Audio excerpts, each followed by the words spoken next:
Bonjour. Bon, bienvenue du coup pour cette première conférence du samedi, ça rigole plus. Donc du coup je m'appelle Vesper, j'ai une chaîne YouTube qui parle de pop culture, donc du coup cinéma, série télé, comics, etc. etc.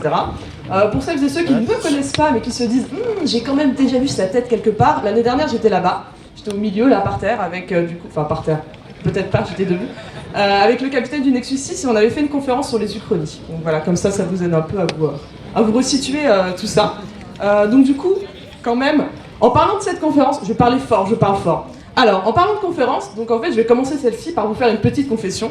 Je suis évidemment extrêmement stressée. J'ai déjà fait des conférences, mais à deux, d'habitude avec des gens qui sont un peu grande gueule, genre Dave qui est là-bas.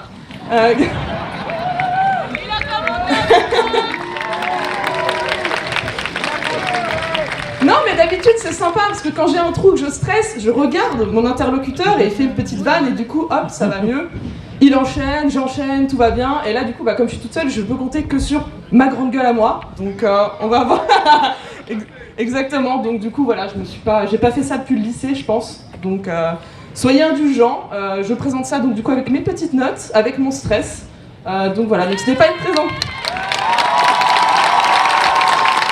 Ne vous inquiétez pas, je ne vous présenterai pas le nouvel iPhone, c'est juste la tablette parce que je ne voulais pas tuer d'arbre pour présenter cette conférence. Donc, c'est bien beau tout ça, vous êtes venus ici pas que pour manger des fous et boire de l'hypocrase, même si c'est clairement la meilleure chose des historiques, on va pas se mentir. Non, parce que du coup, vous avez lu sur le programme un titre fort mystérieux qui s'appelle Demain à la Une, et vous je pense, demander quel rapport ça pouvait bien avoir avec l'histoire. Et en fait, je vais vous le dire tout de go. Ce titre d'ailleurs a été trouvé par Dave. Je voulais encore une fois le féliciter. Je ne sais pas ce que je ferais sans cet homme. Donc du coup, en fait, derrière Demain à la Une, en fait, se cache mon envie de vous parler en fait de films qui transposent un événement, le plus souvent tragique, sinon c'est pas drôle. Donc Ali vous l'a un petit peu spoilé, dans un laps de temps très très court après l'apparition de celui-ci. Pour vous donner un exemple très très simple, en début d'année, on a eu le film Le 15h17 pour Paris, réalisé par Clint Eastwood sur les attentats du Thalys. Ne vous inquiétez pas, j'en parlerai tout à l'heure. Et donc du coup, ce qui est un peu compliqué avec tout ça, parce qu'on va pas se mentir, c'est un peu délicat, donc du coup, c'est comment aborder un peu ces thématiques de la meilleure manière, sans choquer évidemment ou heurter un peu la sensibilité des survivants, des proches ou des gens lambda. Et puis du coup sans paraître putassier et un peu quelle serait la durée idéale pour transformer en fait un massacre réel en œuvre de fiction. Donc du coup préparez-vous, là je vais faire sortir tous les trigger warnings de Twitter. Donc il y a agression, il y aura tout, il y a mort, il y a sang, donc voilà, âme sensible, s'abstenir si jamais, voilà, vous êtes prévenus. Donc ces films ces dernières années, donc du coup sur les attentats tout particulièrement, se sont multipliés en provoquant évidemment de forts rejets de la part du public. Franchement, on est en droit de se demander à quoi bon sortir ce genre d'œuvre si vite. Vous allez me dire l'argent, évidemment. Et du coup, j'enfonce une porte ouverte en vous disant que lorsqu'on prône en fait le réalisme à tout prix, on réalise pas de la même façon et avec le même recul un film sur Marie-Antoinette, la guerre d'Algérie ou le dernier scandale financier du moment, quoi. On sera plus ou moins documenté, le sujet sera plus ou moins tabou, etc., etc., etc. Donc du coup, en fait, au-delà des films historiques purs, c'est vrai que ces dernières années, on a pu voir pulluler d'énormes films avec le fameux panneau « Inspiré d'une histoire vraie ». Donc du coup, c'est sympa, ça donne une petite saveur particulière, et puis tout de suite, ça donne un peu l'air sérieux. Et comme ça, au moins, personne ne pourra reprocher au scénariste d'avoir un peu abusé de la fumette en rédigeant le scénar, quoi, dès qu'il y a des péripéties un peu trop rocambolesques. Donc du coup, effectivement, le plus souvent, ce genre d'œuvre, ça va être des adaptations de romans autobiographiques. Donc on a eu Le Loup de Wall Street de Scorsese, on a eu 127 heures, ce genre d'œuvre comme ça. Ou ça peut être encore le destin exceptionnel de personnes connues. Donc on a eu, exceptionnel, c'est vrai, non, je suis d'accord avec moi-même. Avec le diptyque, par exemple, L'Instinct de mort ou Ennemi public numéro 1 sur Mérine. Ou des films sur Pablo Escobar, Narcos, enfin bon, je vais pas faire l'affront de vous présenter Narcos, je pense que vous savez ce que c'est. Et donc du coup, je vais commencer pour de vrai ma conférence, parce que je digresse avant même d'avoir débuté. Évidemment, c'est mon petit côté littéraire. Donc le premier long métrage, Revenons 15h17 pour Paris. Donc en fait, il relate l'attentat avorté du Thalys, donc du 21 août 2015. Qu'est-ce qu'ils ont à gueuler là-bas, là, Et donc du coup, rapide rappel des faits, parce que franchement là, J'espère que vous êtes chaud pour vraiment les attentats et tout. Donc du coup, c'était le terroriste qui était armé d'une Kalachnikov, d'un 9 mm, et d'un 9 mm, dans l'Amsterdam Paris. Il ouvre le feu sur les passagers. Il y a un premier voyageur qui tente de l'arrêter sans succès. Il y a un deuxième voyageur qui vient au secours du premier et qui saisit le fusil d'assaut. Le terroriste sort son pistolet, lui tire dessus, récupère le fusil. Et c'est là que 3 militaires américains en vacances parviennent à le désarmer. Donc ça, les mecs, c'est du pain béni pour Clint Eastwood. C'est un truc de dingue. Donc le mec est républicain, je vous l'apprends pas non plus. Et là, franchement, ces dernières années, avec des films comme Sully, ou encore American Sniper, transposer ce genre d'événement, pour lui, c'est un peu l'occasion parfaite pour caler une petite glorification de l'armée, des Marines, comme ils disent très bien, des États-Unis en général, ce grand pays, cette grande patrie, tout ça, tout ça. Et donc du coup, en fait, Clint Eastwood, quand il est arrivé avec ses gros sabots et qu'il a annoncé ce film, son principal argument marketing, c'était de dire qu'en fait, ce sont les militaires qui étaient là sur place, qui incarnent leur propre rôle dans le film. Et le problème, c'est qu'en fait, ça se voit. On s'improvise pas acteur comme ça, et donc du coup, c'est pas les critiques ni le public qui diront le contraire. Le film a eu 40% sur Rotten Tomatoes, pour vous donner un aperçu sur... 24% sur Rotten Tomatoes, et pour vous donner un aperçu, Justice League a 40% sur Rotten Tomatoes. C'est vous dire à quel point c'est de la merde, hein. Donc franchement, donc je vous épargnerai de regarder ça. Donc du coup, ça fait toujours évidemment un peu polémique d'annoncer la sortie d'un film peu de temps après. Ça sent évidemment la récupération un peu opportuniste, et puis le film fait dans l'urgence, vraiment dans l'urgence. Mes cheveux me dérangent énormément, je suis navrée. Voilà, hop, pour coller à l'actualité.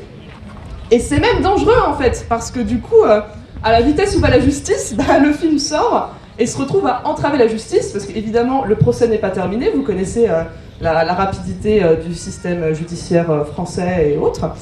Et donc du coup, quand l'argument marketing de ton film, c'est son réalisme poussé, et que tu le présentes en fait comme une reconstitution des faits alors que le procès est encore en cours, forcément l'avocate de la défense elle est pas très contente quoi. Et donc du coup elle a estimé, je cite, que l'œuvre est une atteinte grave à la sérénité de la justice, la loyauté des débats et la présomption d'innocence et le droit de la défense. Et en fait elle avait carrément demandé en début d'année la suspension du long métrage, d'autant plus qu'en fait elle-même avait fait une demande de reconstitution des faits, et le magistrat instructeur lui a refusé sous prétexte que le film était déjà sorti. Donc quand même on marche sur la tête. Si vous ne savez pas ce qu'est un magistrat instructeur, vous demanderez à Angle Droit qui a fait une conférence hier. Et donc du coup donc elle dénonce le fait que la justice se plie devant un réalisateur de fiction. Quand même, c'est assez abracadabrantesque. Et donc du coup, pour passer à un autre attentat, parce que du coup les attentats on aime ça, sortez jamais cette phrase de son contexte, je vous en prie. Dans le même genre, vous vous rappelez sûrement des attentats de Boston, qu'on avait eu en 2013, donc pour le marathon de Boston.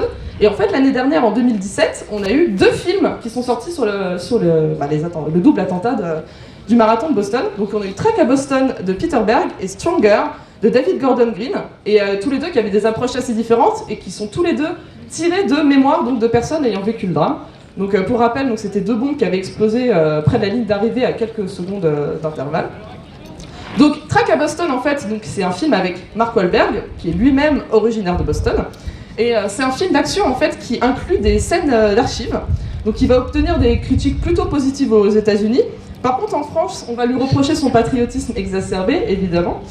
Et on lui reproche aussi de surjouer la dignité dans la douleur, ou encore qu'en recréant un tel événement presque à chaud, on joue un jeu dangereux qui revient à transformer les attentats en spectacle pour faire marcher le commerce. Je cite Le Parisien, c'est une très belle prose, j'en profite. Et donc effectivement, c'est comme si c'était pas assez dur de vivre un attentat, tu te retrouves à taper un film avec Marky Mark dedans. C'est un peu dommage, quoi. En tout cas, le deuxième film, c'était Stronger, avec Jake Gyllenhaal, et en fait c'était plus un drame qui focus sur l'histoire de son héros qui a perdu donc du coup 2 jambes lors de l'attentat parce qu'il venait encourager son ex sur la ligne d'arrivée, etc. Donc du coup en fait le film va se concentrer en fait sur sa reconstruction. Le point de départ c'est l'attentat. Et donc du coup malgré ses bonnes intentions et un début prometteur, donc on va lui reprocher une reconstitution un peu crue à la fin, et puis encore une fois son patriotisme, forcément. Je ne vous lis que les critiques françaises parce que c'est toujours le reproche fait aux films américains. Et vous me dites, mais qu'est-ce qu'on peut faire pour éviter tous ces problèmes ? Eh bien tout simple, souvent l'autre solution c'est de sortir un documentaire. Et donc du coup les documentaires c'est bien, ça fait sérieux, voilà, toujours pour vous la péter, vous dites toujours que vous matez les derniers docu Netflix, et ça tombe bien. Et parce que du coup c'est un format sympa, ça fait genre c'est neutre, alors que, on est d'accord, ça n'est jamais neutre. Et donc du coup en fait le dernier documentaire que j'ai vu, c'était celui sur le 13 novembre, Fluctuat Net Mergitour des frères Naudet, qui est sorti en juin dernier sur les attentats de Paris, donc du coup 3 ans après les événements, sur Netflix. Bon, en vrai, je dis ça pour la conférence, le dernier docu que j'ai vraiment vu, c'était un sur l'histoire des Lego, si vous regardez mon historique Netflix, mais bon, voilà, il était très bien, voilà, c'est très bien, c'est Toys That Made Us, si vous, voilà, je double reco dans la reco, ça change des gens morts. Et donc du coup, en fait, c'est intéressant de parler de ça aussi, parce qu'on fait face un peu aux mêmes problématiques. Les réalisateurs, par exemple, en fait, ils ont fait le choix d'enchaîner les témoignages qui retracent ce qui s'est passé par ordre chronologique. Donc ils l'ont fait de manière très très sobre, il n'y a pas de voix off, il n'y a pas d'infographie de taré en plus avec genre Tom Cruise qui fait des trucs avec ses mains dans Minority Report, quoi. C'est ultra sobre, donc on sent qu'ils ont quand même, que les réals ont voulu être très respectueux vis-à-vis des événements. Et en fait, malgré ça, le documentaire a beaucoup divisé. Parce qu'en fait, du coup, il y a 40 témoignages, il y en a 25 qui sont de survivants, et il y en a 15 qui sont d'intervenants extérieurs. Donc du coup, les pompiers, les vigiles, il y a même Hollande, Hidalgo, etc. etc. Et en fait, du coup, forcément, parmi les associations de victimes, des personnes ont trouvé que leur parole a bien été portée, et les autres reprochent de ne pas parler des morts, en fait, en n'interrogeant pas vraiment ceux qui avaient perdu quelqu'un pendant la soirée. On parle beaucoup des survivants, en fait. Et évidemment, d'autres vont trouver que le film est sorti trop tôt et vont critiquer son sensationnalisme. Et évidemment, d'autres auraient préféré en fait que les fonds récoltés en gros tout l'argent récolté par le documentaire soit reversé tout simplement à des associations de victimes. Donc du coup, c'est aussi ça le problème, parce que on pourrait partir du principe que du coup toutes ces œuvres sont censées être faites à but caritatif, donc ça pose encore d'autres questions sur le capitalisme, l'argent, tout ça. Enfin bon, c'est pas moi qui vous apprends ça. Et donc du coup, je vous en rappelais peut-être, en fait France 2 avait carrément annoncé faire un téléfilm qui s'appelait Ce soir-là, sur encore une fois les attentats du 13 novembre. Et en fait en décembre dernier, il a annoncé avoir il l'a ajourné, parce qu'il y a eu une grosse mobilisation de la part des assos et des gens, quoi. Il y a eu je ne sais plus combien de milliers de signatures, de pétitions, etc. Et en fait, ils avaient annoncé ça fin novembre, et ça devait être une histoire d'amour qui naît le soir de l'attentat avec Sandrine Bonner. Autant vous dire que je sais pas qui avait envie de voir ça. Personne, je pense. Mais bon, et donc du coup, en fait, le tournage était déjà achevé, donc c'est dire le pognon que ça a dû ce qu'ils ont dû perdre. Et donc du coup, la chaîne a précisé, a fait un peu machine arrière, et a précisé que du coup, ça continuera pas tant que le producteur n'aura pas consulté l'ensemble des associations de victimes. Et évidemment, parce que les associations reprochaient aussi à France 2 du coup de ne pas avoir été consultées, mais ni même avoir été prévenues. Donc effectivement, c'est pas très cool. Et donc du coup, quittons un peu les attentats, parce que quand même, bon voilà, c'est un peu triste. On va parler harcèlement et agression sexuelle. Alors, je vous avais prévenu quand même que c'était la conf du matin, que c'était la conf de la bonne humeur. Hier, ça parlait des pauvres pour ouvrir le truc, là, ça parle de ça. Écoutez, chacun son kiff. Hein. Et donc du coup, en fait, Brian De Palma a déjà annoncé qu'il était en train de bosser sur Predator, donc un film qui ne contiendra malheureusement aucun plan sur les biceps d'Arnold Schwarzenegger, mais plutôt de l'affaire Weinstein. Oui, vous pouvez faire oh, mais qui parlera plutôt de l'affaire Weinstein de manière détournée. Donc effectivement, l'affaire Weinstein a éclaté en octobre dernier, donc encore une fois c'est du turbo rapide. Et autre transposition, on a eu, n'oublions pas, si vous vous en rappelez, Welcome to New York, d'Abel Ferrara avec Gérard Depardieu. Avec GG, exactement. Sorti en 2014 directement en VOD, ça vous donne un indice sur la qualité de l'œuvre. Sur l'histoire donc du coup alors je voulais faire des guillemets avec les doigts, mais même en son prise, mais vous avez compris, d'un grand patron de banque internationale qui a tenté de violer une femme de chambre à New York. Et on se demande bien qui c'est. Et donc du coup, Ferrara, il s'est jamais caché en fait, peu après les événements du Sofitel, de faire, je cite, un film sur la politique et le sexe avec Depardieu et Adjani. J'avais pas envie de voir ça non plus, c'est bien quelqu'un que j'ai pas envie de voir tout nu, c'est peut-être Depardieu, bref. Et donc du coup au final, on n'aura pas eu Adjani, qui a refusé d'incarner, en fait, elle aurait été une ersatz d'Anne Sinclair. Et donc du coup elle a été remplacée par Jacqueline Bisset. Et en fait ce qui est intéressant concernant ce film, c'est aussi que Depardieu l'a fait gratuitement, parce qu'il déteste DSK. C'était son argument. Donc imaginez-vous la prochaine fois de vous dire que votre travail, vous le feriez gratuitement au nom de la haine que vous portez pour quelqu'un. Voilà, classique GG, exactement. Donc voilà, donc je vous laisse imaginer ce que vous feriez pour ça gratos. Et en fait, du coup, ce superbe film n'a reçu aucun soutien financier des chaînes de télé françaises. C'est étonnant. Et donc du coup, en fait, son producteur les trouvait trop frileuses, et il trouvait, je cite, attention, Guibet, c'est le résultat de pression et de relations incestueuses qu'entretiennent dans ce pays les élites, les politiques et les médias. Voilà, hashtag tous les mêmes, tout ça. Et en fait, le réal a quand même voulu tourner dans des lieux réels de l'affaire, parce que pour lui, ce sont des lieux de pouvoir. Évidemment, concernant les concernés, Anne Saclair a pas trop kiffé. Elle a exprimé son dégoût et elle a dit « Je n'attaque pas la saleté, je la vomis ». Voilà. Je trouve que quand même c'est un peu la reine des punchlines, on voit qu'elle était journaliste très longtemps. Et quant à DSK, évidemment, il a porté plainte pour diffamation. Je sais même pas l'heure qu'il est, 11h30, non c'est bien, j'ai fait mon petit quart d'heure, je suis assez fière. Donc du coup, pour conclure, les attentats c'est mal. Faire un film sur les attentats par pur opportunisme, c'est pas très Charlie, et abonnez-vous à ma chaîne.